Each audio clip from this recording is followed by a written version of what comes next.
Ano pa? Oo, iangat din. So ayan guys, madilim na. Wala na pong kuryente ngayon dito sa amin. At yung baha, umakyat na dito sa second floor namin. Nagre-ready na rin kami. Kahit pa paano. Lord God, please. Lord, patigilin mo na yung ulan. Huwag na umakyat muli yung baha. Ayan. Pero may ginawa na ako guys na second option. Kahit nasa third floor po kami, dito sa bandang likuran, mayroon kami ditong hindi na to terrace stock room namin to. Ayan. At mayroong hagdan ako ditong pre-prepared na. Ito na yung sitwasyon sa labas. So guys, ang plano ko, dito kami tatawid kung sakali man. Kasi yung tubig, ayan na, nasa second floor na po. Second floor na po yan. Kami nasa third floor. Kung tataas pa, ang plano ko aakyat pa kami dito sa taas na to, sa bubong. Kasi yung katabi namin dito, yung kapitbahay na yan, sa likod itong pader na ito, sa likod niyan, mayroon hanggang 6th floor yung kanila. Makikituloy na lang kami. So ito na yung sitwasyon na yan. Ayan. Yung sa likod namin guys. So ito na yung yun na yung iba na nandoon. Ayan. Meron na ako dito please Lord, tulungan mo kami. Naway tumila na yung ulan. Ayun, yung pinakababa, yung kulay itim sa dulo guys, yung bubong. Ayan dyan, barangay yan dyan.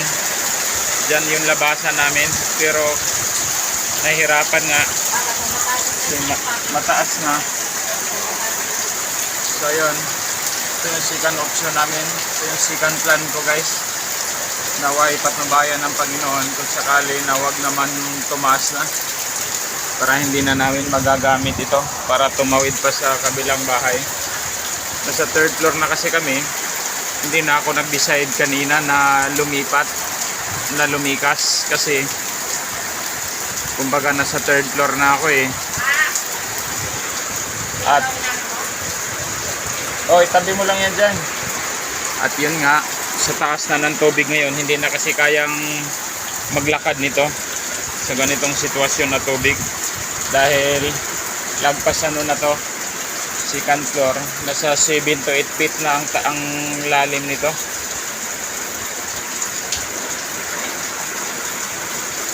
Tapos lalo na doon sa bandang unahan, malapit sa may palengke, paakyat ng highway, mas malalim po doon ang tubig. Kapag dito sa amin ganito kalalim, mas malalim din doon. Kasi yung crate doon, hindi na rin yun natuloy. Lord, tulungan nyo kami. Patigilin nyo na po. At ito yung sitwasyon namin dito ngayon. Sa third floor kami. So ito yung second plan namin. Dito. Tatlo lang kami. Ang asawa at anak ko. So, kung sakasakali, makikisuyo kami dito sa tabi namin na bahay. Kasi meron silang 6th floor.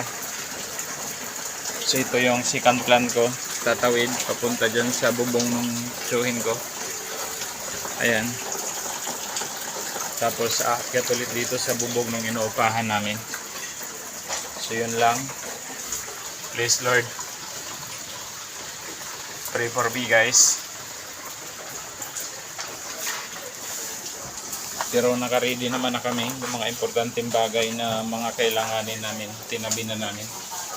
So ito, mga na to, okay lang. So yun lang guys. Ito na. Yan, titila kasi ngayon, maya maya bubuhos na naman ulit. So yun lang. Thanks for watching po. Bye guys. Thank you so much.